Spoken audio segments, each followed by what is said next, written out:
Hello students, कैसे आप सब। उम्मीद करते हैं आप सब बहुत बढ़िया होंगे। तो भैया जीओसी हम कंटिन्यू कर रहे हैं। नेक्स्ट लेक्चर, लास्ट क्लास में हमने क्या पढ़ा था? तो भैया लास्ट क्लास में हमने मीजोमेरिक इफेक्ट की बात कर ली थी कि यार रेजोनेंस और मीजोमेरिक इफेक्ट में क्या डिफरेंस होता है, क्या सिमिलरिटी होती है, कब रेजोनेंस और मीजोमेरिक इफेक्ट दोनों को हम सेम बोल सकते हैं या एक ही बोल सकते हैं, कहां पर जो है वो दोनों चीजें अलग अलग होगी, क्या ऑर्डर होता है प्लस एम का माइनस एम का, क्या ऑर्डर होता है, दोनों इफेक्ट किस तरीके से ऑपरेट होते हैं। ठीक है, ये सारी बातें हमने लास्ट क्लास में कर ली थी। और इसके अलावा लास्ट क्लास में हमने रेजोनेंस एनर्जी की बात करी थी और अल्फा हाइड्रोजन, किसी भी कंपाउंड में अल्फा हाइड्रोजन जो है वो कैसे हम प्रेडिक्ट करते हैं, डिटरमाइन करते हैं, सारी बातें हमने पिछली क्लास में कर ली थी। तो भैया आज की जो क्लास है ना, आज हम पढ़ने वाले हैं हाइपर कॉन्जुगेशन। सबसे जरूरी है टॉपिक हाइपर कॉन्जुगेशन। इसके बाद में हम स्टार्ट कर देंगे जी जो एप्लीकेशन है ना MHI के, कि भाई ये सारी चीजें काम में क्या आती है। हमने इंडक्टिव इफेक्ट पढ़ लिया, हमने रेजोनेंस पढ़ लिया, हमने जो है वो हाइपर कॉन्जुगेशन पढ़ लिया। अब इन सब को मिला के क्वेश्चन कैसे पूछेगा, क्या काम में आएंगे, एप्लीकेशंस क्या है, ये सारी बातें हम करने वाले हैं। तो चलो स्टार्ट करते हैं यहीं से अपनी बात। तो topic is hyper conjugation. Hyper conjugation, ठीक है भैया जी। देखो हाइपर कॉन्जुगेशन बोल दो या फिर इसको जो है वो हम बोल सकते हैं no bond resonance. No bond resonance, ठीक है। या फिर जो है वो नो बॉन्ड रेजोनेंस के अलावा इसको जो है वो हम बेकर नाथन इफेक्ट भी बोल सकते हैं। बेकर नाथन इफेक्ट, ठीक है। इनमें से कुछ भी बोल दो, ये सारी चीजें जो है वो एक ही है। Hyperconjugation, no bond resonance या बेकर नाथन इफेक्ट, ठीक है। तो सबसे जरूरी चीज कि भाई हाइपर कॉन्जुगेशन देखो होता क्या है, ये तो हम पढ़ेंगे। सबसे पहले कहां ऑपरेट होगा, कहां चलेगा, ठीक है ना। तो मैं आपको ये बता देता हूं कि दिस फिनोमेनन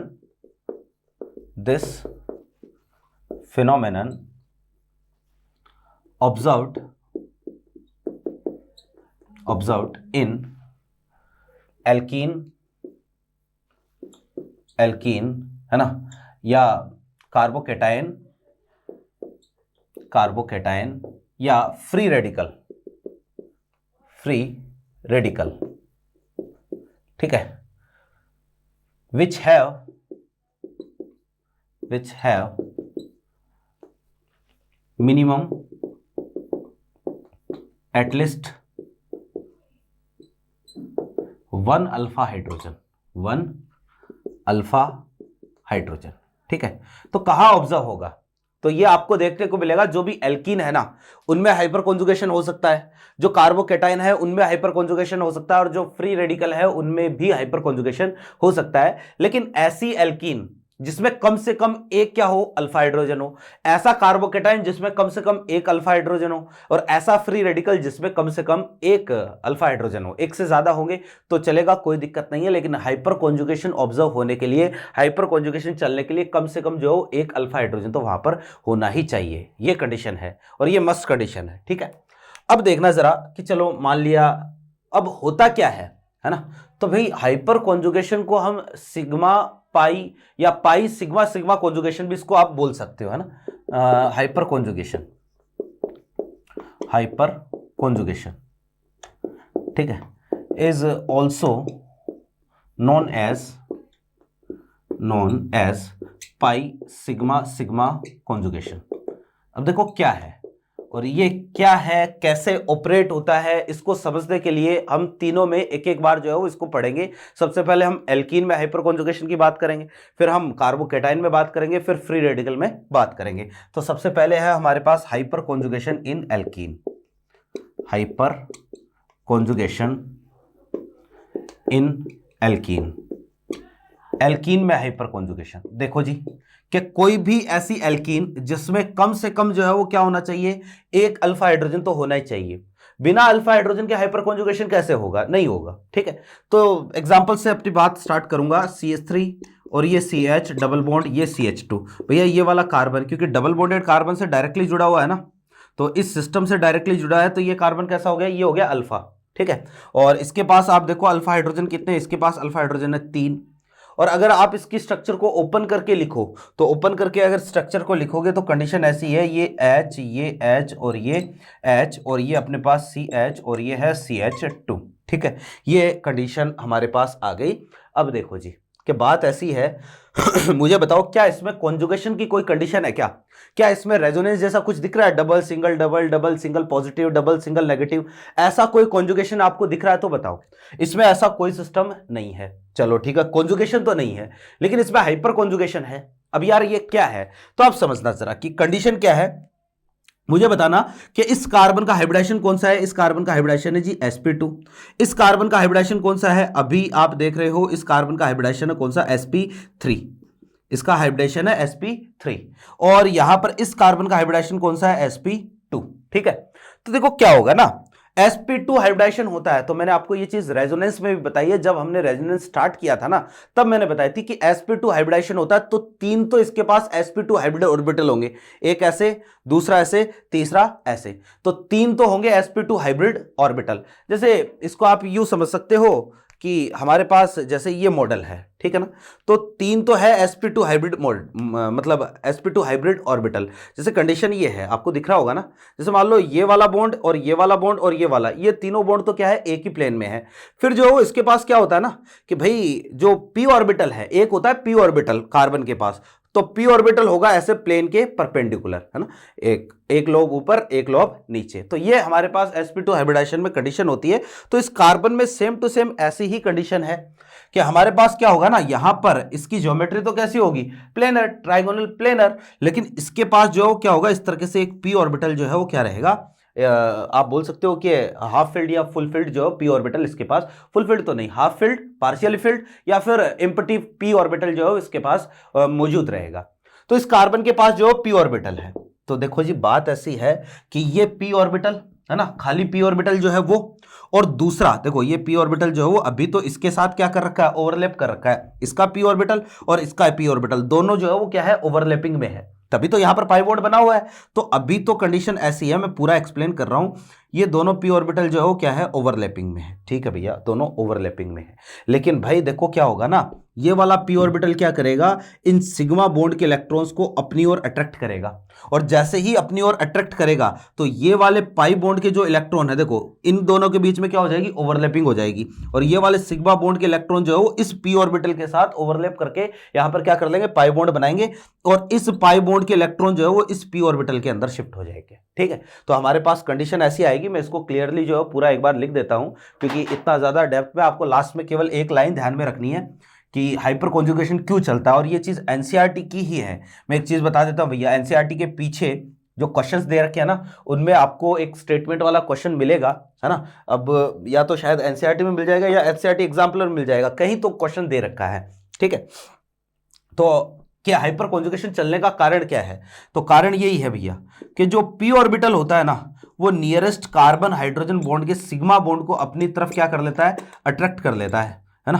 तो इस सिग्मा बॉन्ड के जो इलेक्ट्रॉन है ये इसकी तरफ आए, तो इस पाई बॉन्ड के इलेक्ट्रॉन जो है वो कहां शिफ्ट होंगे, इस कार्बन पर शिफ्ट होंगे, कि भाई इसका p ऑर्बिटल और ये सिग्मा बॉन्ड दोनों में क्या होगा, अट्रैक्शन होगा, और अट्रैक्शन की वजह से ये ओवरलैपिंग इधर से हटके इधर आ जाएगी, और ये पाई बॉन्ड जो आगे वाले कार्बन पर शिफ्ट होगा, जिसकी वजह से हाइपर कॉन्जुगेशन चलेगा। और यहां पर क्या होगा ना कि इस हाइड्रोजन बेचारे का इलेक्ट्रॉन जो है वो क्या हो गया, चला गया, और इसका इलेक्ट्रॉन चला गया तो ये हाइड्रोजन H+ के फॉर्म में क्या हो जाएगा, फ्री हो जाएगा, और यहां आ जाएगा डबल बॉन्ड CH, और ये आ जाएगा CH2, और ये चार्ज कैसा आएगा, नेगेटिव। ये कंडीशन हमारे पास आएगी। क्लियर है बात। फिर इसके बाद देखो जरा कि ये वाला बॉन्ड जो है ना वो शिफ्ट होगा कहां, यहां कार्बन हाइड्रोजन के बीच में, तो दूसरा वाला हाइड्रोजन जो है वो H+ के फॉर्म में फ्री होगा, तो ये H+, ये CH H और ये डबल बॉन्ड और ये CH2। फिर तीसरे वाले हाइड्रोजन की बारी आएगी, तो ये वाला हाइड्रोजन H+ के फॉर्म में फ्री हो जाएगा, तो अगली इसकी स्ट्रक्चर ऐसी बनेगी हाइपर कॉन्जुगेशन से, ये H और ये H+ के फॉर्म में फ्री, ये डबल बॉन्ड और ये CH2। फिर नेक्स्ट स्टेप पे क्या होगा भैया जी, ये वाला जो पाई बॉन्ड आप देख रहे हो, हमने कुछ मिस्टेक कर दी है, बिल्कुल हमने एक कार्बन बीच में हम खा गए, हमने जो है वो यहाँ कंडीशन ऐसी आएगी, ये है CH और ये है CH2 माइनस, है ना, और यहाँ है ये है CH और ये है CH2 माइनस, और ये वाला बॉन्ड यहाँ आएगा, तो जैसे ही बॉन्ड इधर आया तो ये वाला बॉन्ड वापस से अपनी ओरिजिनल कंडीशन में, ओरिजिनल पोजीशन में, तो ये हमारे पास इसकी स्ट्रक्चर जो है वो कुछ यूं बनेगी हाइपर कॉन्जुगेशन से। देख लो जरा, ये कंडीशन है भैया, है ना। इस तरीके से जो है वो कंपाउंड में क्या चलेगा, हाइपर कॉन्जुगेशन चलेगा। आई होप मेरी बातें आपके समझ में आ गई होगी। ये है जी एक हाइपर कॉन्जुगेशन की कंडीशन। इसको नो बॉन्ड रेजोनेंस क्यों बोलते हैं, तो एक चीज देखो कि यहां पर पहली बात तो पाई इलेक्ट्रॉनों की ही शिफ्टिंग हो रही है, और पाई इलेक्ट्रॉनों के साथ यहां सिग्मा इलेक्ट्रॉन की भी शिफ्टिंग हो रही है। फिर दूसरी चीज क्या भाई, कार्बन और हाइड्रोजन के बीच में किसी तरीके का कोई बॉन्ड नहीं है ना, और बिना बॉन्ड के जो है ये आपस में जो क्या है जुड़े हुए लगातार चलता रहता है, तो इसलिए इसको हम क्या बोलते हैं, नो बॉन्ड रेजोनेंस बोलते हैं। ठीक है। फिर एक चीज और देखो कि अगर आप इसका हाइब्रिड बनाओगे कि भाई ये इसकी रेजोनेटिक स्ट्रक्चर या हाइपर कॉन्जुगेशन से स्ट्रक्चर बनी, हाइब्रिड बनाओ देखे, तो हाइब्रिड जो है वो इसका कुछ यू बनेगा कि जहां जहां देखो यहां डबल बॉन्ड है, यहां सिंगल बॉन्ड है, तो इसका मतलब पार्शियल डबल बॉन्ड आएगा। यहां डबल बॉन्ड है, यहां सिंगल बॉन्ड है, तो यहां पर भी पार्शियल डबल बॉन्ड आएगा। फिर हमारे पास हर एक हाइड्रोजन और यहां पर सब में पार्शियल सिंगल बॉन्ड। ये लो जी, ये कंडीशन आएगी, ये इसकी हाइब्रिड स्ट्रक्चर है ना। तो this is all about hyper conjugation. तो हाइपर कॉन्जुगेशन से आप यहां पर भी देख पा रहे हो, जैसे रेजोनेंस पे होता है ना कि सिंगल बॉन्ड में डबल बॉन्ड की प्रॉपर्टीज आ जाती है, डबल बॉन्ड में सिंगल बॉन्ड की प्रॉपर्टीज आ जाती है, ठीक वैसे ही यहां पर भी देखो जरा, यहां तो सिंगल बॉन्ड था तो सिंगल बॉन्ड में प्रॉपर्टीज आ गई किसकी, डबल बॉन्ड की। यहां डबल बॉन्ड था तो डबल बॉन्ड में प्रॉपर्टीज आ गई किसकी, सिंगल बॉन्ड की। तो हाइपर कॉन्जुगेशन जब चलता है तो ऐसा ही होता है। ठीक है, ठीक है। अभी बात करेंगे हम, अभी के लिए जो है वो आपको इतना ही ध्यान में रखना है, और वो जो पॉइंट था ना कि हाइपर कॉन्जुगेशन क्यों चलता है, वो अभी मैं लास्ट में आपको लिखवा दूंगा। और भी एक दो पॉइंट है जो कि आपको ध्यान में रखने हैं। तो ये तो था हाइपर कॉन्जुगेशन इन एल्कीन। सेकंड जो पॉइंट है वो है हाइपर कॉन्जुगेशन इन कार्बोकेटाइन, कि भाई कार्बोकेटाइन में भी तो हाइपर कॉन्जुगेशन होता है, और इसके अलावा कार्ब जो फ्री रेडिकल होता है अपने पास उसमें भी हाइपर कॉन्जुगेशन होता है। तो तीनों में एक एक करके हम देख रहे हैं। अच्छा, इसके अलावा देखो कि जो टोलुइन है ना, टोलुइन में भी हाइपर कॉन्जुगेशन होता है। टोलुइन भी तो एक कॉन्जुगेटेड सिस्टम है, उसमें भी तो डबल बॉन्ड है, वहां भी हाइपर कॉन्जुगेशन चलता है, तो उसकी भी बात हम करने वाले हैं। देखो जी,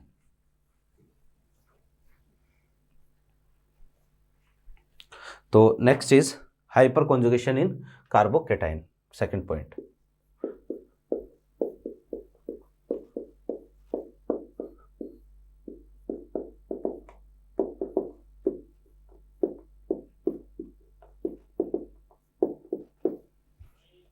हाइपर कॉन्जुगेशन इन कार्बोकेटाइन। देखो मैंने कहा कि हाइपर कॉन्जुगेशन चलने के लिए कम से कम एक क्या होना चाहिए, अल्फा हाइड्रोजन वहां पर होना ही चाहिए। तो एक तो अल्फा हाइड्रोजन होना ही चाहिए। तो एक कार्बोकेटाइन है, सिंपल कार्बोकेटाइन है अपने पास, इसके पास ये अल्फा है, तो अल्फा हाइड्रोजन कितने हो गए, 3 हो गए। 3 अल्फा हाइड्रोजन इसके पास है। ठीक है, तो आप देखो H H और ये H और ये आया CH2 और ये पॉजिटिव। अब देखना वही बात कि इसके पास क्या है, p ऑर्बिटल है, तो इसका p ऑर्बिटल और नियरेस्ट जो कार्बन हाइड्रोजन सिग्मा बॉन्ड है इनमें अट्रैक्शन होगा, तो ये वाले बॉन्ड किधर शिफ्ट होंगे, इधर कार्बन की तरफ शिफ्ट होंगे।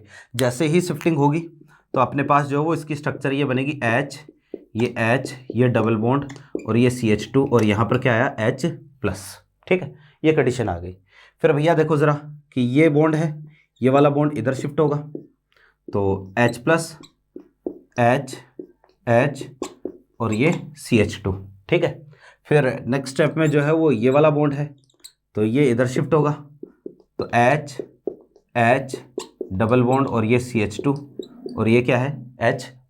ठीक है, फिर नेक्स्ट स्टेप में वापस से ये वाला बॉन्ड जो है वो इधर शिफ्ट होगा, तो जो हमारे पास ओरिजिनल जो स्ट्रक्चर थी वो क्या हो जाएगी, रिपीट हो जाएगी, और ये वाली कंडीशन हमारे पास बन जाएगी। आप देखो सेम टू सेम, आप चाहो तो इसका हाइब्रिड बना सकते हो, लेकिन कोई ज़रूरत नहीं है।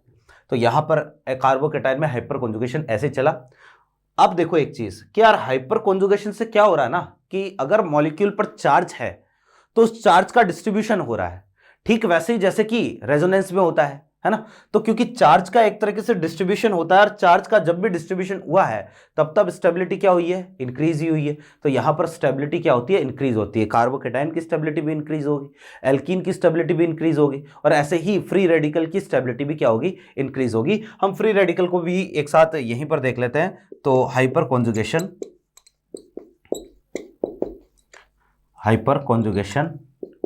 In free radical.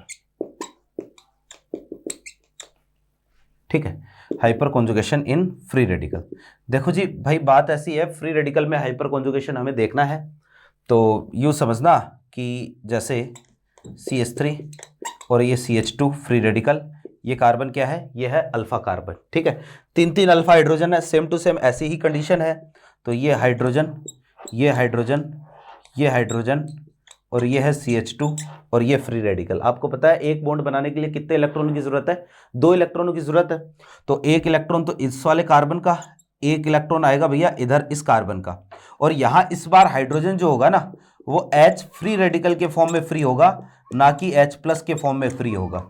ये लो जी, ठीक है। और एक एक करके जितने भी हाइड्रोजन है वो सारे के सारे जो वो H फ्री रेडिकल के फॉर्म में फ्री होते जाएंगे। तो नेक्स्ट स्टेप पे क्या होगा, ये वाला इलेक्ट्रॉन इधर और एक इलेक्ट्रॉन इधर से, तो दूसरा वाला हाइड्रोजन H फ्री रेडिकल के फॉर्म में फ्री, ये H, ये H, ये डबल बॉन्ड और ये CH2। फिर नेक्स्ट स्टेप में ये वाला इलेक्ट्रॉन और एक इलेक्ट्रॉन इधर से आएगा। तो नेक्स्ट अपने पास कंडीशन ऐसी, H, ये H और ये H free radical, double bond CH2। और फिर लास्ट स्टेप में क्या होगा, वापस से ओरिजिनल स्ट्रक्चर बनेगी। तो वापस से एक बॉन्ड का इलेक्ट्रॉन इधर से और एक इलेक्ट्रॉन इधर से, और हमारे पास ये लो जी H, H और ये H और ये आया CH2 और ये फ्री रेडिकल। देख लो जरा कि ये हाइपर कॉन्जुगेशन किस में चला, फ्री रेडिकल में। तो फ्री रेडिकल में चल सकता है, फ्री रेडिकल में चल सकता है, कार्बोकेटाइन में चल सकता है, एल्कीन में भी चल सकता है। बस अल्फा हाइड्रोजन होना चाहिए, कार्बन हाइड्रोजन सिंगल बॉन्ड होना चाहिए, sp3 कार्बन का अल्फा हाइड्रोजन होना चाहिए, ठीक है ना। तो ये हमारे पास सारी कंडीशंस हो गई हाइपर कॉन्जुगेशन की। अब सवाल ये है कि यार हाइपर कॉन्जुगेशन चलता क्यों है। तो जैसा कि अभी मैंने बताया p ऑर्बिटल है ना, और जो सिग्मा बॉन्ड के इलेक्ट्रॉन है उनमें अट्रैक्शन के कारण ये हाइपर कॉन्जुगेशन चलता है। तो 2-3 पॉइंट है जो कि आपको इसके बारे में क्या करने हैं, ध्यान में रखने हैं, देखिएगा।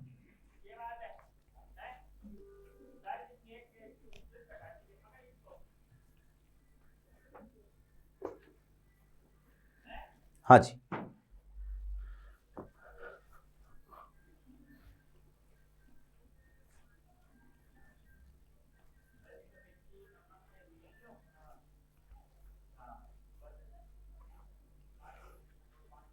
तो भैया पॉइंट ये है कि hyper conjugation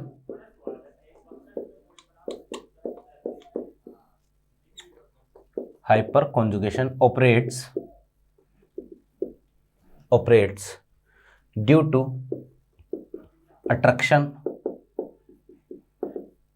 between p orbitals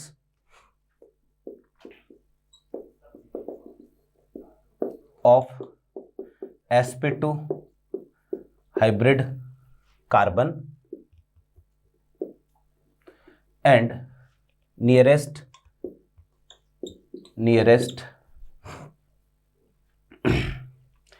carbon hydrogen bond, ठीक है।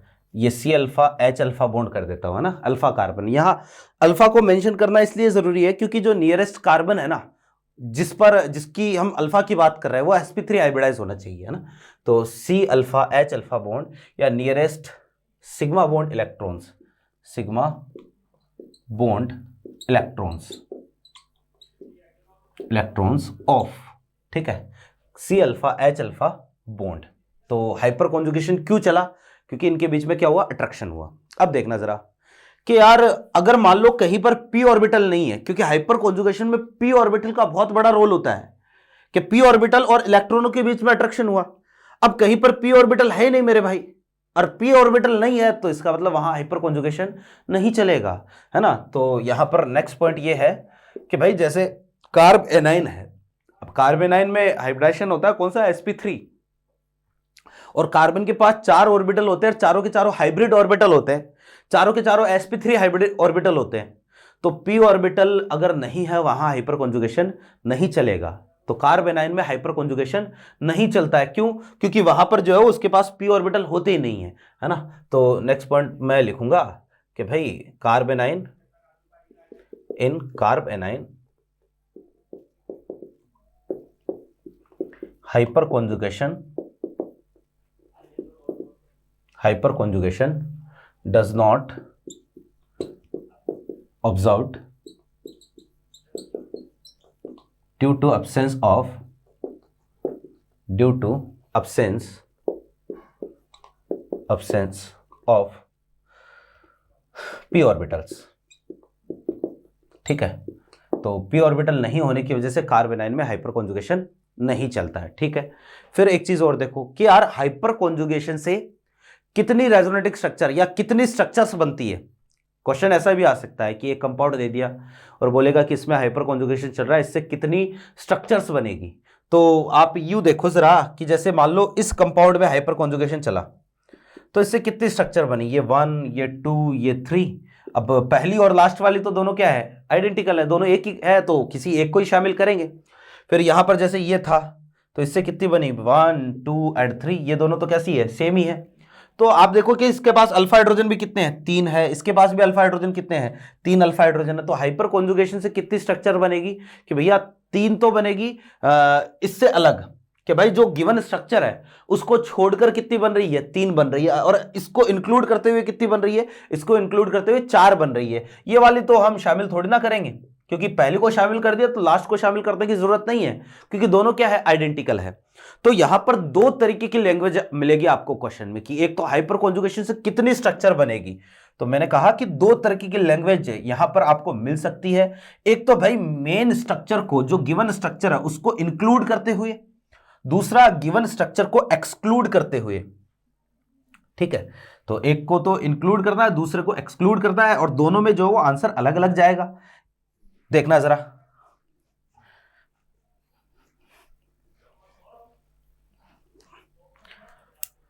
देखो नंबर ऑफ स्ट्रक्चर्स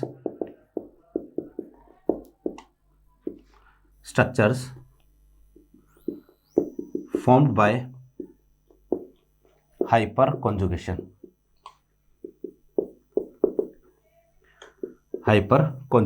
ठीक है कि यार हाइपर कॉन्जुगेशन से कितनी स्ट्रक्चर बनेगी, है ना।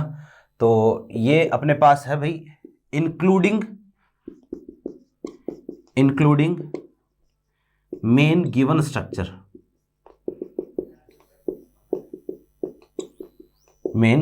स्ट्रक्चर, कि यार जो गिवन स्ट्रक्चर आपको, कि भाई एक स्ट्रक्चर आपको देगा, एक कंपाउंड देगा और बोलेगा कि इस कंपाउंड की कितनी हाइपर कॉन्जुगेशन से स्ट्रक्चर बनेगी, इसको भी, खुद को भी शामिल करना है। तो भैया ये बनेगी अपने पास number of alpha hydrogen plus 1, कि भाई अगर आप उस गिवन कंपाउंड को इंक्लूड करके बताओगे तब तो कितनी होगी, अल्फा हाइड्रोजन प्लस 1 होगी, और एक्सक्लूडिंग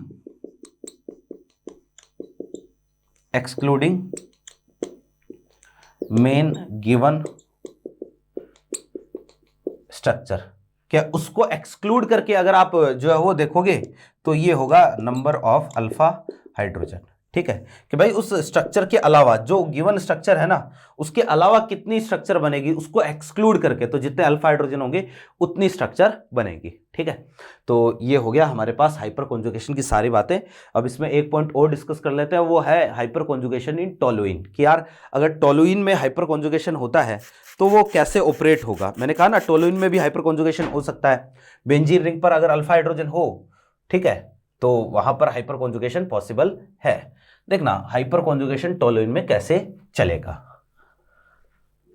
अच्छा एक चीज और, कि कई बार जो है ना भैया अल्फा हाइड्रोजन नहीं होता है मॉलिक्यूल में, ये बहुत इंपॉर्टेंट पॉइंट है, कई बार डायरेक्टली पूछ लेता है कि कई बार अल्फा हाइड्रोजन नहीं होगा।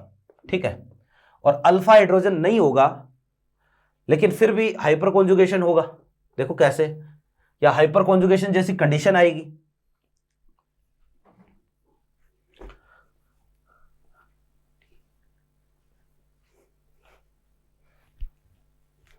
देखो if a very electronegative atom is present instead of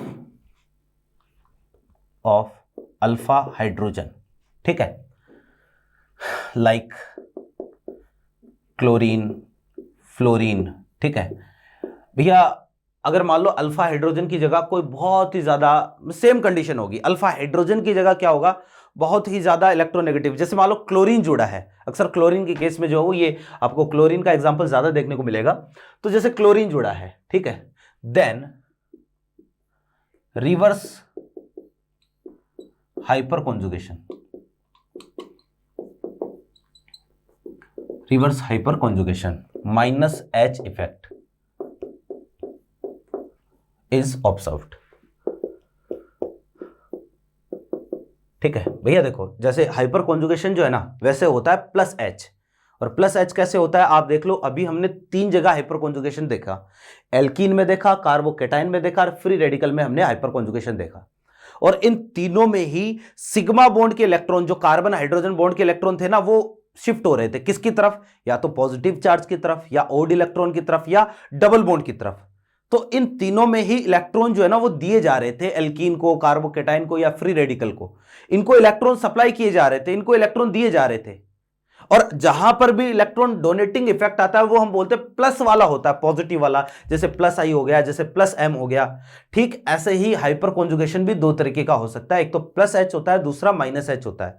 मैं एक चीज बता देता हूं, क्लियर कर देता हूं कि भाई ज्यादातर केस में जो हाइपर कॉन्जुगेशन होगा वो प्लस एच होगा। ज्यादातर केस में आप देखोगे हाइपर कॉन्जुगेशन का इफेक्ट कैसा है, वो प्लस एच ही है। ठीक है, बस कुछ एक है, तो यहां पर जो है वो hyper conjugation minus H effect होता है। ये क्या करेगा, इलेक्ट्रॉन विड्रॉ कर लेगा, जो भी अपने पास एल्कीन है उससे इलेक्ट्रॉन क्या कर लेगा, ये विड्रॉ कर लेगा। तो यहां माइनस एच इफेक्ट भी हो सकता है। जैसे मान लो कि हमारे पास कंडीशन ऐसी है, Cl Cl Cl, और ये यहां पर जुड़ा है भैया अपने पास CH डबल बॉन्ड CH2, ये कंडीशन है। ठीक है, अब भाई इस कंपाउंड पे देखना कि डबल बॉन्डेड कार्बन से डायरेक्टली जुड़ा हुआ कार्बन अल्फा कार्बन होता है, तो ये कार्बन तो अल्फा मान लिया आपने, और अब इस पर अल्फा की जगह, हाइड्रोजन की जगह क्या है, क्लोरीन है। क्लोरीन ज्यादा इलेक्ट्रोनेगेटिव है, तो ये क्या करेगा, इस सिस्टम को इलेक्ट्रॉन देने की बजाय इस सिस्टम से इलेक्ट्रॉन विड्रॉ कर लेगा। तो ये जो बॉन्ड के इलेक्ट्रॉन है ना, ये इधर शिफ्ट होंगे, तो ये वाले इलेक्ट्रॉन जो है वो इस कार्बन पर शिफ्ट हो जाएंगे। तो हमारे पास जो है वो इससे स्ट्रक्चर से कुछ ऐसी कंडीशन आएगी, Cl, ये C, ये Cl, यहाँ आएगा डबल बॉन्ड, ये CH और ये CH2, और ये चार्ज कैसा आएगा, पॉजिटिव। ये कंडीशन हमारे पास निकल के आएगी। तो एक तरीके से इसने जो क्या किया, यहाँ से इलेक्ट्रॉन विड्रॉ कर लिए, है ना। और एक एक बार जो वो हर एक क्लोरीन की बारी आएगी, एक बार ये फ्री हो गया, फिर ये फ्री हो जाएगा, फिर ये फ्री हो जाएगा, सबकी ठीक वैसे ही चलेगा जैसे हाइपर कॉन्जुगेशन चलता है। तो क्योंकि यहाँ इलेक्ट्रॉन विड्रॉवल इफेक्ट एक तरीके से लग रहा है, तो इसको हम बोलेंगे क्या, माइनस एच इफेक्ट। ये होता है माइनस एच, या इसको बोलते हैं रिवर्स हाइपर कॉन्जुगेशन। एकदम हाइपर कॉन्जुगेशन का क्या है, ये अपोजिट है। क्लियर है बात, तो ये है। तो यहां ये जो ग्रुप है ना CCl3, इस ग्रुप का पूरे का इफेक्ट होता है कैसा, माइनस एच इफेक्ट, ये होता है माइनस एच। ठीक है, तो ये है भैया, एक और पॉइंट था इंपॉर्टेंट, याद आया तो मैंने लिखवा दिया। Next is hyper conjugation, hyper conjugation in toluene. ठीक है, कि भैया देखो टोलुइन जो होता है उसमें हाइपर कॉन्जुगेशन किस तरीके से ऑपरेट करेगा, टोलुइन में हाइपर कॉन्जुगेशन कैसे चलता है, ये हम सीख रहे हैं। तो टोलुइन में भी बिल्कुल जैसे एल्कीन का केस है ना, ठीक वैसा ही तो है। दिस इज टोलुइन, ठीक है, और यहां पर देखो 3 अल्फा हाइड्रोजन है, और ये देखो जरा कि डबल बॉन्डेड कार्बन से डायरेक्टली जुड़ा हुआ कार्बन अल्फा है। तो इस सिग्मा बॉन्ड का इलेक्ट्रॉन सबसे पहले देखो जी, ये sp3 कार्बन है, और इस सिग्मा बॉन्ड का इलेक्ट्रॉन जो है वो इसके साथ, इस p ऑर्बिटल के साथ क्या करेगा, एक तरीके से अट्रैक्शन होगा। अट्रैक्शन से ये वाला बॉन्ड इधर आएगा, तो ये वाला पाई बॉन्ड शिफ्ट हो जाएगा इस कार्बन पर। बिल्कुल ऐसे ही जो है वो हाइपर कॉन्जुगेशन चला था, किसमें, अभी एल्कीन में चला था। तो सेम टू सेम वही काम है। यहां पर जो है वो हम बोलेंगे जी, कार्बन पर चार्ज कैसा आया, नेगेटिव, यहाँ डबल बॉन्ड, ये कार्बन, ये हाइड्रोजन, और ये क्या है, हाइड्रोजन। ठीक है, ये कंडीशन, और ये H+ के फॉर्म में क्या हो गया, फ्री हो गया। अब आपको पूछ ले कि भाई टोलुइन की हाइपर कॉन्जुगेशन से कितनी स्ट्रक्चर बनेगी, और खुद टोलुइन को भी इसमें इंक्लूड करना है, इसको भी शामिल करना है। तो मैंने कहा कि मेन गिवन स्ट्रक्चर को इंक्लूड करते हुए कितनी बनती है, नंबर ऑफ अल्फा हाइड्रोजन +1, तो इसकी 4 बनेगी। और इसको इंक्लूड नहीं करेगी, इसके अलावा कितनी बनेगी, तो कितनी बनेगी, 3 बनेगी। अब देखो चलो वो तो ठीक है, हाइपर कॉन्जुगेशन जब चलाएंगे, ये वाला हाइड्रोजन H के फॉर्म में फ्री कर दो, ये भी H+ के फॉर्म में फ्री कर दो, एक एक करके सारे हाइड्रोजन हम क्या करेंगे, H+ के फॉर्म में फ्री करते जाएंगे, है ना। अब यार एक चीज देखो, double single negative hyper conjugation तो हो गया। अब मैं हाइपर कॉन्जुगेशन नहीं चला रहा हूं, अब मैं इसमें रेजोनेंस चलाऊंगा। अब मैं इसकी रेजोनेटिक स्ट्रक्चर बनाऊंगा कि भाई डबल सिंगल नेगेटिव। तो अब इसमें रेजोनेंस चलाएंगे, नेगेटिव चार्ज यहां आएगा और ये वाला नेगेटिव चार्ज नीचे वाले कार्बन पर, तो यहां नेगेटिव चार्ज होगा, ये डबल बॉन्ड, यहां डबल बॉन्ड, ये CH और ये H+ के फॉर्म में फ्री। नेक्स्ट स्टेप में क्या होगा, ये वाला जो है वो चार्ज यहाँ, तो ये वाला बॉन्ड इस कार्बन पर शिफ्ट होगा, तो अगली इसकी स्ट्रक्चर जो है वो कुछ ये बनेगी, ये माइनस हो गया, ये डबल बॉन्ड, ये डबल बॉन्ड CH और ये H+ के फॉर्म में फ्री। नेक्स्ट स्टेप में क्या होगा, ये वाला बॉन्ड इधर, तो ये वाला बॉन्ड जो है वापस से शिफ्ट हो जाएगा कहाँ, कार्बन और हाइड्रोजन के बीच में। तो नेक्स्ट इसकी रेजोनेटिक स्ट्रक्चर जो है वो कुछ यूं बनी, ये लो। अब भाई देखो, ये मैंने जो है ना यहाँ हाइपर कॉन्जुगेशन नहीं चलाया। आप कहोगे कि सर आपने तो 5 स्ट्रक्चर बनाती, अभी तो बोल रहे थे 4 बनेगी। भैया जी हाइपर कॉन्जुगेशन से तो 4 ही बनेगी, लेकिन ये जो आप देख रहे हो, these are not hyperconjugating structure, these are resonating structure. ये सारी की सारी रेजोनेटिंग स्ट्रक्चर मैंने बनाई है कि यार यहां टोलुइन में एक बार हाइपर कॉन्जुगेशन चला तो हाइपर कॉन्जुगेशन के साथ साथ यहां रेजोनेंस की कंडीशन भी चल रही है। यहां रेजोनेंस हो गया बाद में। अब देखो जी, यहां से अगर आप रेजोनेंस हाइब्रिड अगर बनाओगे तो इसका रेजोनेंस हाइब्रिड कुछ यूं आएगा,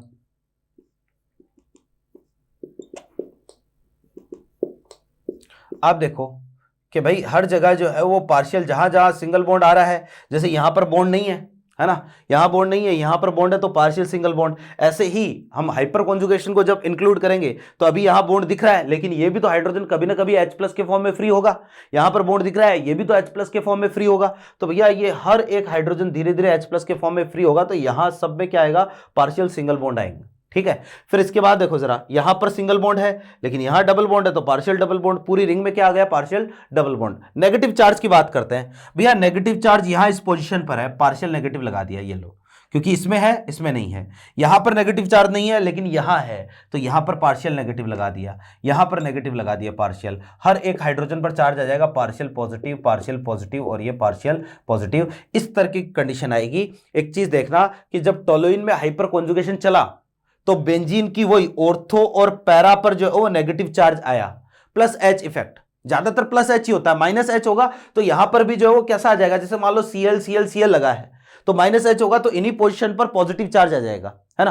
तो हाइपर कॉन्जुगेशन जब चला तो बेंजीन की केवल ऑर्थो और पैरा पोजीशन पर नेगेटिव चार्ज आया। और ध्यान से देखो, जितना नेगेटिव चार्ज ऑर्थो पोजीशन पर है उतना ही नेगेटिव चार्ज पैरा पोजीशन पर है। ठीक है, जितना ऑर्थो पर आया उतना ही पैरा पर आया। तो इसका मतलब यह है कि यार हाइपर कॉन्जुगेशन भी डिस्टेंस पर डिपेंड नहीं करता है, ये भी जो है वो केवल और केवल ऑर्थो और पैरा पर ही होगा, मेटा पर नहीं होगा। तो ये बस दोनों पॉइंट में लिख देता हूं कि hyper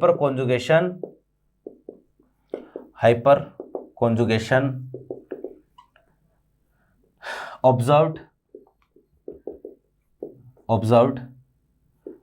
only on the ortho and para position of benzene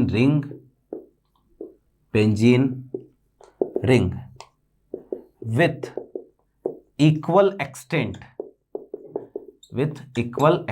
because it is distance independent।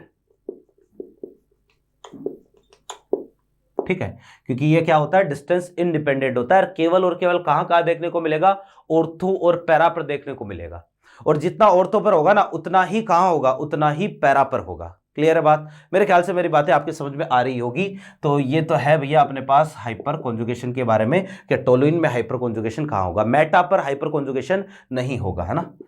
H effect does not observed on Meta position. तो मेटा पोजीशन पर H इफेक्ट ऑब्जर्व नहीं होगा। क्लियर है बात? तो ये है भैया अपने पास हाइपर कॉन्जुगेशन। जितने ज्यादा अल्फा हाइड्रोजन होते हैं, जितने ज्यादा अल्फा हाइड्रोजन होंगे, एक्सटेंट ऑफ हाइपर कॉन्जुगेशन उतना ही ज्यादा होगा, उतना ही ज्यादा हाइपर कॉन्जुगेशन चलेगा। आप ये मान के चलो कि जितने ज्यादा अल्फा हाइड्रोजन, हाइपर कॉन्जुगेशन उतना ही ज्यादा। चलो ठीक है, तो हमने 3 इफेक्ट देखे और तीनों जो है वो हमने बहुत ही बढ़िया से देखे।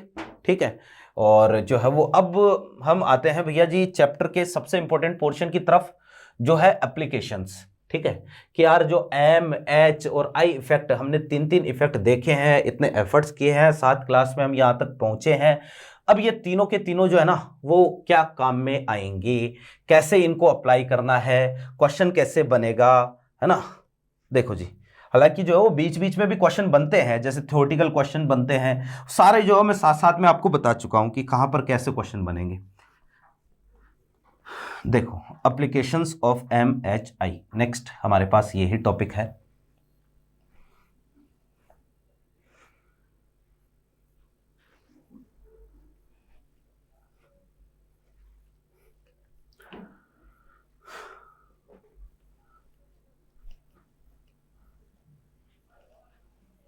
हाँ जी,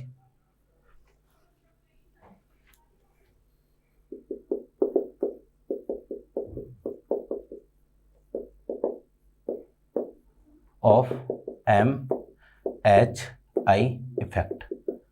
ठीक है, अब भैया देखो एक एक चीज को बहुत ही बारीकी से ऑब्जर्व करना आपको, है ना। और कहां पर एम लग रहा है, कहां एच लग रहा है, कहां आई लग रहा है, ये बहुत ही ध्यान से आपको देखना है। ठीक है ना। तो सबसे पहले तो आपको ध्यान में रखना है प्रेफरेंस ऑर्डर या प्रियोरिटी ऑर्डर। प्रियोरिटी ऑर्डर क्या है कि भाई कई बार ऐसी कंडीशन आएगी कि कोई ग्रुप है ना, और किसी ग्रुप का एक से ज्यादा तरीके के इफेक्ट ऑब्जर्व होंगे। कोई ग्रुप है और उसके इफेक्ट जो है वो एक से ज्यादा होंगे। जैसे मान लो किसी ग्रुप का एम इफेक्ट भी है, आई इफेक्ट भी है ना, कि कोई ग्रुप है जिसका प्लस एम है माइनस आई है, कोई ग्रुप है जिसका इफेक्ट जो है वो प्लस एच है प्लस आई भी है। ठीक है, तो ऐसी बहुत सारी कंडीशन आएगी जहां पर कोई ग्रुप दो या दो से ज्यादा इफेक्ट शो कर सकता है।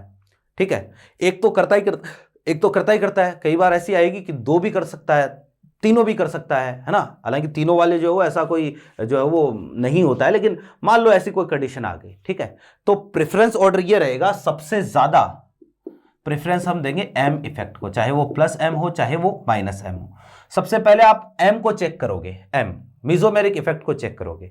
अगर मान लो दो कंपाउंड ऐसे आ गए जिनमें एम इफेक्ट जो है वो इक्वल है या एम है ही नहीं, ठीक है, तो फिर आप चेक करोगे एच इफेक्ट को। फिर दो कंपाउंड ऐसे आ गए जिनमें एच इक्वल है या एच नहीं है, तो फिर आप चेक करोगे आई इफेक्ट को। कि मान लो कोई ग्रुप है, उसका एम भी है और आई भी है। अब हमने पहले तो एम चेक करना है, अगर एम से आंसर आ गया तो ठीक है, अगर एम से आंसर नहीं आया तो फिर पहले तो एम को चेक करो, फिर इसके बाद में किसको चेक करोगे, आई को चेक करो। अगर एम से आंसर नहीं आता है तो मान लो कोई ग्रुप है जिसका एच और आई दोनों है, तो अगर एच और आई दोनों है तो पहले तो जो है वो एच से आंसर चेक करो कि यार एच से आंसर आ रहा है कि नहीं आ रहा है। एच से आ रहा है तो ठीक है, नहीं तो फिर आई चेक करो। ऐसा इसलिए होता है क्योंकि आप देखो मीजोमेरिक इफेक्ट जो है ना, इसमें कंप्लीट इलेक्ट्रॉन ट्रांसफर होते हैं, कंप्लीट इलेक्ट्रॉन ट्रांसफर। ठीक है, और जो इंडक्टिव इफेक्ट होता है इसमें तो पार्शियल इलेक्ट्रॉन ट्रांसफर होते हैं, तो यहां पर होता है भैया पार्शियल इलेक्ट्रॉन ट्रांसफर। ठीक है, और ये जो एच इफेक्ट होता है इसकी कंडीशन तो बहुत ही लिमिटेड है कि भाई अल्फा हाइड्रोजन होना चाहिए, अल्फा हाइड्रोजन में भी एल्कीन या फिर कार्बोकेटाइन या फिर फ्री रेडिकल होना चाहिए। टोलुइन में भी चलो एक कंडीशन वो भी ले लेते हैं, लेकिन इसकी कंडीशन तो क्या होती है, बहुत ही लिमिटेड होती है। तो ये प्रेफरेंस ध्यान में रखना है। एक और बहुत ही इंपॉर्टेंट पॉइंट है, वो ये है इन केस ऑफ हेलोजन, है ना, in case of halogen.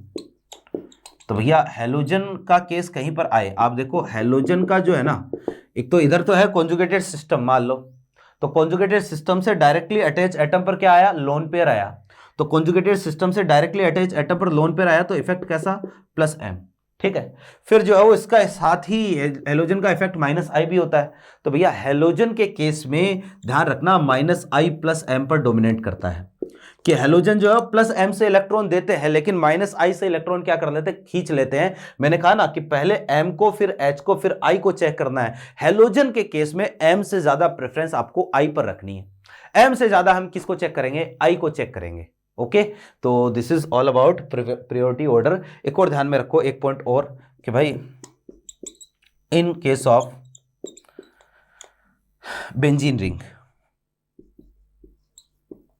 Benzene ring, ठीक है, ऑर्डर ऑफ इफेक्ट्स ठीक है, भेज देखो जरा कि बेंजीन रिंग है और हमें ये पता है कि ये मान लो यहाँ पर कोई ग्रुप जुड़ा है जी, ठीक है, तो ये तो है क्या ऑर्थो, है ना, ये वाली पोजीशन है क्या मेटा, और ये वाली पोजीशन है क्या पैरा, पहले भी बात कर ली हमने, ठीक है।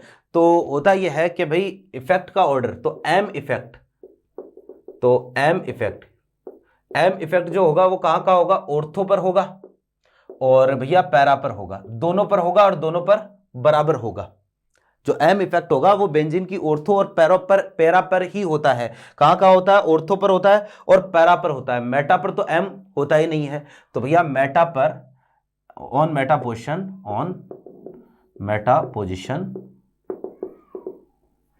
M effect does not observed, ठीक है। मेटा पर जो है वो एम इफेक्ट ऑब्जर्व नहीं होगा, प्लस एम भी नहीं होगा, माइनस एम भी नहीं होगा, यानी इस पोजीशन पर, इन दोनों पोजीशन पर जो है वो एम इफेक्ट मीजोमेरिक इफेक्ट नहीं लगेगा। ऑर्थो पर लगेगा, पैरा पर लगेगा, जितना ऑर्थो पर होगा उतना ही पैरा पर होगा। एच इफेक्ट की बात कर लेते हैं।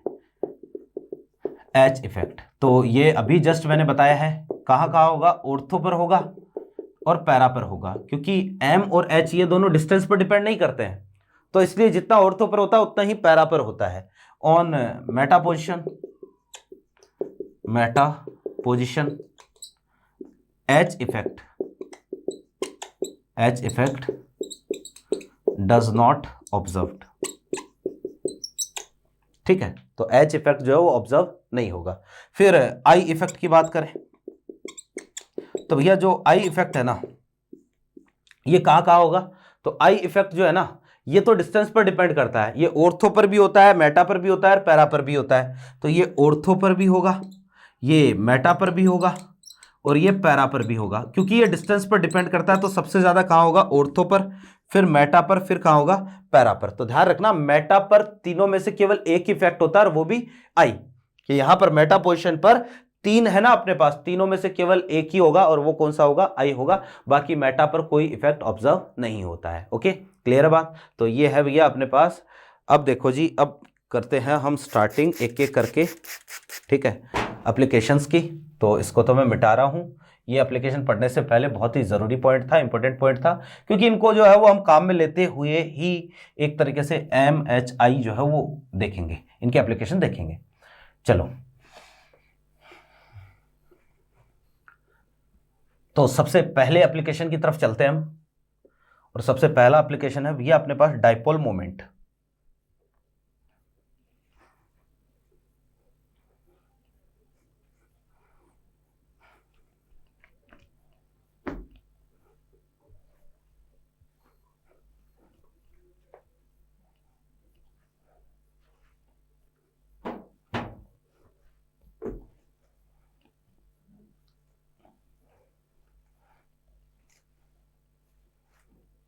हाँ जी, फर्स्ट एप्लीकेशन है अपने पास डाइपोल मोमेंट, ठीक है भैया। जो डाइपोल मोमेंट है ना, इसको हम म्यू से रिप्रेजेंट करते हैं, ये तो आपको पता ही है, ठीक है। अब सबसे पहले तो आप ये बताओ कि डाइपोल क्या होता है, डाइपोल किसको बोलते हैं। तो भाई डाइपोल कुछ नहीं है कि जैसे मान लो दो एटम है अपने पास, एक तो है A, एक है B। अब दोनों बॉन्ड से जुड़े होंगे और दोनों बॉन्ड, मतलब दोनों बॉन्ड के इलेक्ट्रॉन जो है दोनों के पास मतलब एक एक इलेक्ट्रॉन शेयर किया होगा और बॉन्ड ऐसे जुड़ा होगा। तो इस बॉन्ड की कुछ लेंथ भी होगी, मान लो D लेंथ है, ठीक है। अब अगर मान लो if electronegativity of B is greater than electronegativity of A, अगर ऐसी कंडीशन है कि भाई B is more electronegative than A, अगर ऐसी कंडीशन है तो मुझे बताओ ये बॉन्ड के इलेक्ट्रॉन किसकी तरफ शिफ्ट होंगे, B की तरफ। तो B पर चार्ज आएगा पार्शियल नेगेटिव और पार्शियल पॉजिटिव। अगर आप देखोगे ये जो पार्शियल नेगेटिव पॉजिटिव चार्ज आ रहा है ना, इस चार्ज का जो मैग्नीट्यूड होगा वो क्या होगा, सेम ही होगा, मैग्नीट्यूड बराबर होगा, है ना, और चार्ज जो है वो ये आएगा। तो डाइपोल बेसिकली होता क्या है कि दो अपोजिट नेचर के लेकिन सेम मैग्नीट्यूड के चार्ज, मैग्नीट्यूड सेम होना चाहिए, नेचर कैसी होनी चाहिए, अपोजिट होनी चाहिए। अगर एक दूसरे से कुछ डिस्टेंस पर रखे तो ये जो सिस्टम होता है इसी को हम क्या बोलेंगे, डाइपोल बोलेंगे। तो भैया ये एक हमारे पास डाइपोल बना। अब डाइपोल मोमेंट क्या होता है, तो म्यू की जो वैल्यू होती है ये हमारे पास होती है भैया जो चार्ज आया वो इनटू डिस्टेंस, ठीक है, इंटू डी। ये हमारे पास म्यू होता है, एक वेक्टर होता है ना, और वेक्टर है तो डायरेक्शन भी आपको ध्यान में रखनी है। तो यहां डायरेक्शन जो होगी ना केमिस्ट्री में, जो हम यहां पर पढ़ रहे हैं, वो होगी जिस तरफ इलेक्ट्रॉन ट्रांसफर होंगे, जिस तरफ इलेक्ट्रॉनों की शिफ्टिंग होगी, डायरेक्शन जो है वो डायपोल मोमेंट की उसी तरफ होगी। तो यहां पर इलेक्ट्रॉनों की शिफ्टिंग हो रही है ए से बी की तरफ, तो डायपोल मोमेंट की डायरेक्शन होगी क्या, ए टू बी। क्लियर है बात? तो ये हमारे पास है एप्लीकेशन ऑफ एमएचआई में पहला डायपोल मोमेंट। अब आपको यहां पर क्या करना है, एक चीज मैं बता देता हूं, वेक्टर है तो जैसे आप वेक्टर की कैलकुलेशन करते हो, है ना, कि भाई दो वेक्टर है, मान लो एक दूसरे से कुछ एंगल पर है, तो दोनों का रिजल्टेंट कहां आएगा, दोनों का रिजल्टेंट बीच में आएगा। यहां मैं एक चीज क्लियर कर दूं, क्योंकि जो है वो ये एक न्यूमेरिकल्स वगैरह भी यहां से बनते हैं, लेकिन हमें कोई न्यूमेरिकल सॉल्व नहीं करना है। यहाँ इसकी यूनिट क्या होती है, डेबोई होती है ना, ये सारी चीजें आपने इनऑर्गेनिक में पढ़ी होगी कहीं ना कहीं। तो हमें कोई न्यूमेरिकल वगैरह यहां पर सॉल्व नहीं करने हैं, हमें तो यहां पर जो है वो केवल और केवल कंपैरिजन करना है कि किसका डायपोल मोमेंट ज्यादा है और किसका डायपोल मोमेंट कम है, केवल इतना ही कंपैरिजन करना है, कोई न्यूमेरिकल वगैरह सॉल्व करने की आवश्यकता नहीं है। जैसे एक एग्जांपल से हम अपनी बात स्टार्ट कर रहे हैं, एक कंपाउंड है, जैसे ये NO2 है, ठीक है, और जैसे यहां पर लगा दिया मान लो मैंने CN, इसका डायपोल मोमेंट दे दिया मैंने μ1 और इसका डायपोल मोमेंट मैंने आपको दे दिया μ2। अब आपको बोल दिया कि किसका डायपोल मोमेंट कम है, किसका ज्यादा है, μ1 μ2 में से कौन कम होगा, कौन ज्यादा होगा। तो बहुत ही सीधा सा काम है कि आप चेक करोगे इफेक्ट कौन सा है। तो इफेक्ट या तो M लग सकता है, या H लग सकता है, या फिर I लग सकता है, ये तीनों इफेक्ट लग सकते हैं। तो मैं चीज बता दूं कि मीजोमेरिक इफेक्ट तो केवल वही लगेगा जहां रेजोनेंस होगा, बिना रेजोनेंस के हम मीजोमेरिक इफेक्ट की बात नहीं करेंगे। तो इसमें रेजोनेंस की कोई कंडीशन नहीं है, M नहीं लगेगा। फिर H की बात करते हैं, तो H तो वहां लगता है जहां डबल बॉन्ड हो, एल्कीन अल्फा हाइड्रोजन वाला, या फिर कार्बोकेटाइन हो, या फिर फ्री रेडिकल हो, तो वहां H लगता है, यहां H भी नहीं लगेगा। फिर जो है वो हम बोलेंगे कि भाई इंडक्टिव इफेक्ट, तो बिल्कुल इंडक्टिव इफेक्ट लग सकता है यहां पर। देखो जरा, तो NO2 का इफेक्ट कौन सा होता है, NO2 का इफेक्ट होता है -I, और CN का भी इफेक्ट -I। ये -I से इलेक्ट्रॉन अपनी ओर विड्रॉ करेगा, CN भी अपनी ओर इलेक्ट्रॉन विड्रॉ करेगा। मुझे बताओ -I ज्यादा किसका है, NO2 का या CN का? तो हमें पता है NO2 का -I क्या होता है, ज्यादा होता है। तो भैया यहां पर डायरेक्शन रहेगी अपवर्ड, और यहां पर भी डायरेक्शन रहेगी किधर, अपवर्ड। क्यों अपवर्ड? क्योंकि भाई जिस तरफ इलेक्ट्रॉन शिफ्ट होंगे, जिधर इलेक्ट्रॉनों की शिफ्टिंग होगी, डायपोल मोमेंट की डायरेक्शन उधर ही होती है, तो अपवर्ड डायरेक्शन रहेगी। और कौन ज्यादा होगा, μ1 इज ग्रेटर देन μ2। रीजन क्या है, क्योंकि भैया NO2 का -I CN के -I से क्या है, ज्यादा है, तो इसलिए जो है वो ऐसा हुआ है। क्लियर है बात? तो ऐसे ही आपको क्या करना है, चेक करना है। जैसे मान लो अगर यहीं पर मैंने इस तरह की कोई कंडीशन दे दी, ये NO2 है, यहां पर भी NO2 है, इसका μ1 है, इसका μ2 है। अब देखो कि डायपोल मोमेंट किसका ज्यादा होगा, जहां जितने ज्यादा इलेक्ट्रॉन ट्रांसफर होंगे ना, डायपोल मोमेंट उतना ही ज्यादा होगा। हमें केवल डायरेक्शन बतानी है, हमें केवल कंपैरिजन करना है। तो यहां पर देखो इसका तो है -I इफेक्ट, ये -I से इलेक्ट्रॉन विड्रॉ कर रहा है, ठीक है। क्यों? क्योंकि यहां पर कॉन्जुगेशन नहीं है, यहां पर रेजोनेंस नहीं है, तो ये तो विड्रॉ कर रहा है -I से। यहां देखो, यहां ध्यान से देखना, यहां कॉन्जुगेशन है कि भाई ये नीचे कॉन्जुगेटेड सिस्टम, बेंजीन एक कॉन्जुगेटेड सिस्टम है, और बेंजीन कॉन्जुगेटेड सिस्टम है, तो NO2 का इफेक्ट आएगा -M, ठीक है। क्या कॉन्जुगेटेड सिस्टम से डायरेक्टली जुड़े एटम पर पाई बॉन्ड हो, NO2 की स्ट्रक्चर पता है ना, और आगे वाले की इलेक्ट्रोनेगेटिविटी ज्यादा हो तो इफेक्ट -M। भैया ये -I से इलेक्ट्रॉन विड्रॉ करेगा, और ये मेरा भाई -M से इलेक्ट्रॉन विड्रॉ करेगा। यहां डायपोल मोमेंट की डायरेक्शन अपवर्ड, यहां पर भी डायपोल मोमेंट की डायरेक्शन किधर, अपवर्ड। क्यों? ये भी इलेक्ट्रॉन विड्रॉ कर रहा है, ये भी इलेक्ट्रॉन विड्रॉ कर रहा है, तो जिस तरफ इलेक्ट्रॉन शिफ्ट हुए, इलेक्ट्रॉन शिफ्टिंग के डायरेक्शन में ही डायपोल मोमेंट की डायरेक्शन होगी। क्लियर है बात? चलो ठीक है। अब यार μ1 और μ2 में से फिर ज्यादा कौन हुआ, क्योंकि -M से अभी मैंने कहा था कंप्लीट इलेक्ट्रॉन ट्रांसफर होता है, यहां पार्शियल इलेक्ट्रॉन ट्रांसफर होता है, तो यहां पर μ2 इज ग्रेटर देन μ1। ये हमारे पास डायपोल मोमेंट की कंडीशन निकल के आएगी। हो गया? ठीक है। जैसे मान लो कि यहां आपको डायपोल मोमेंट की नेट डायरेक्शन बतानी है ना। एक कंडीशन हमारे पास ये है NO2, एक कंडीशन हमारे पास ये है, ठीक है। मान लो यहां कोई ग्रुप जुड़ा है CN। अब यहां पर डायपोल मोमेंट नेट कितना होगा, या डायरेक्शन क्या होगी, कितना होगा, ये नहीं बताना है। तो आप ये समझो कि NO2 का इफेक्ट कैसा, -I, ठीक है। तो इसका इफेक्ट भी कैसा, -I। NO2 का -I ज्यादा होता है, तो भैया NO2 के कारण μ1 की डायरेक्शन तो इधर है, CN के कारण μ2 की डायरेक्शन जो है वो इधर होगी, और दोनों का जो रिजल्टेंट है ना म्यू नेट, वो इन दोनों के कहाँ आएगा, कुछ ऐसे बीच में आएगा। तो म्यू नेट की डायरेक्शन जो है इधर बीच में होगी। तो बस आपको डायरेक्शन ही मेंशन करनी है और कुछ नहीं करना है, ठीक है। जैसे भैया एक कंपाउंड है, अब इस कंपाउंड में आपको बोल दिया कि यार इलेक्ट्रॉनों की शिफ्टिंग की डायरेक्शन क्या होगी या डायपोल मोमेंट की डायरेक्शन क्या होगी। बहुत ही सिंपल सा काम है। डायपोल मोमेंट की डायरेक्शन जो है वो, एक काम करो, ज्यादा इलेक्ट्रोनेगेटिव की तरफ इलेक्ट्रॉन को शिफ्ट करो। और ये कंपाउंड तो मैंने आपको बताया था एरोमेटिसिटी में भी, कंपाउंड कैसा है, ये एरोमेटिक है। अब एरोमेटिक कब बनेगा कि भाई ऑक्सीजन क्या करेगा, बॉन्ड के इलेक्ट्रॉन को तुरंत अपने ऊपर खींच लेगा। जैसे ही ऑक्सीजन ने बॉन्ड के इलेक्ट्रॉन अपनी ओर खींचे तो यहां चार्ज आएगा ऑक्सीजन पर नेगेटिव और यहां पर चार्ज आएगा कैसा, पॉजिटिव। अब ध्यान से देखो, ये जो सिस्टम अपने पास बना है ये कैसा है, ये एक एरोमेटिक सिस्टम है। और ये एरोमेटिक कब बना, जब ऑक्सीजन ने बॉन्ड के इलेक्ट्रॉन तुरंत अपनी ओर खींच लिए। इसका डायपोल मोमेंट तो बहुत ज्यादा है और डायरेक्शन क्या है, म्यू की अपवर्ड डायरेक्शन है। तो म्यू जो है वो किधर है, अपवर्ड है। सेम टू सेम ऐसा ही एक और हमारे पास कंपाउंड है, यहां पर भी ऐसा ही होता है। ट्रोपाइलियम केटाइन बनने की कंडीशन है। ये क्या करेगा, ऑक्सीजन बॉन्ड के इलेक्ट्रॉन्स को अपनी ओर खींचेगा।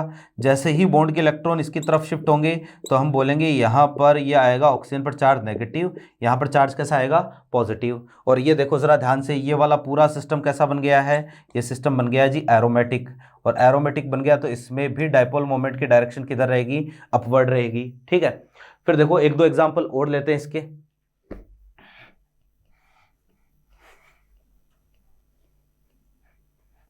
हाँ जी, तो यूं समझना कि जैसे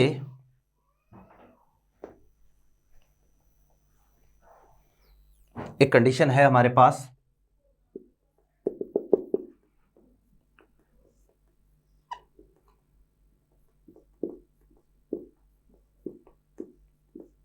ठीक है, ये वाली कंडीशन है।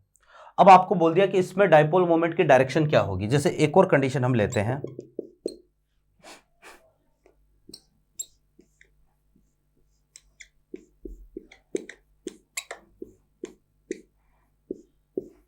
ये कंडीशन लेते हैं, ठीक है, कि यहां पर इन दोनों में डायपोल मोमेंट की डायरेक्शन क्या होगी, ठीक है। ध्यान से देखो कि यार इस बीच वाले बॉन्ड को हम शिफ्ट करेंगे।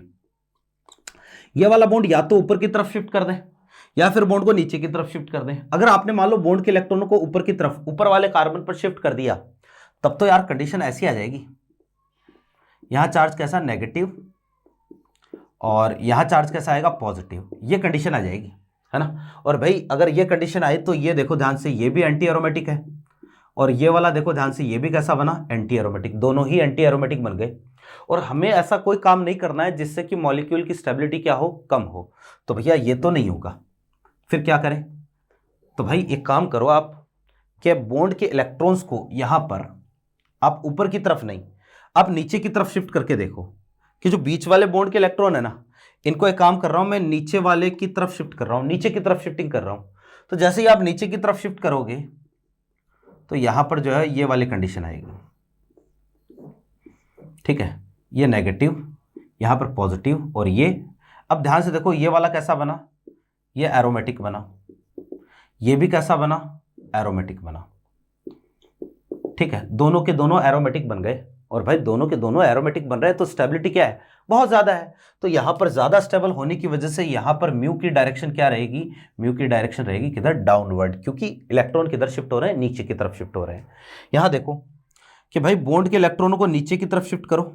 अगर आप नीचे की तरफ शिफ्ट करोगे, ठीक है, नीचे की तरफ अगर आपने शिफ्ट किया तो यहां चार्ज आएगा नेगेटिव, यहां पर पॉजिटिव, और ये कंडीशन बनेगी। ये वाला कैसा बन गया, ये एरोमेटिक है, और ये वाला भी कैसा है, ये भी एरोमेटिक है। दोनों के दोनों जो है वो कैसे हैं, एरोमेटिक है। और भाई दोनों के दोनों एरोमेटिक है तो इसका मतलब पक्का ये भी स्टेबल है। यहां पर भी म्यू नेट की डायरेक्शन किधर आएगी, डाउनवर्ड आएगी, ठीक है। कई बार एक कंडीशन पूछ लेता है कि भाई यहां पर जो डबल बॉन्ड है ना, यहां कि किसमें carbon carbon single bond rotation सबसे ज्यादा है, या सिंगल बॉन्ड रोटेशन का ऑर्डर क्या होगा। अब यार डबल बॉन्ड में तो फ्री रोटेशन होता नहीं है, रोटेशन तो किस में होता है, सिंगल बॉन्ड में होता है। तो देखो कि जैसे ही बॉन्ड के इलेक्ट्रॉन शिफ्ट, ये कंपाउंड वास्तव में इस फॉर्म में रहेगा, ये कंपाउंड वास्तव में इस फॉर्म में रहेगा, क्योंकि ये दोनों कंपाउंड अगर इन इन फॉर्म में रहेंगे तो इनमें जो वो एरोमेटिसिटी आएगी, जिससे क्या है, स्टेबिलिटी गेन होगी, ठीक है। तो एक और कंपाउंड लेते हैं, देखो जरा ये जो पॉइंट बता रहा हूं ये केवल जेई के लिए, नीट में ये पॉइंट नहीं आएगा, ठीक है, कि भाई सिंगल बॉन्ड रोटेशन ऑर्डर, ठीक है। तो यहां पर जो है वो जैसे मान लो ये है ए, ये बी, ठीक है, और एक और कंपाउंड हम लेते हैं, जैसे एक कंपाउंड है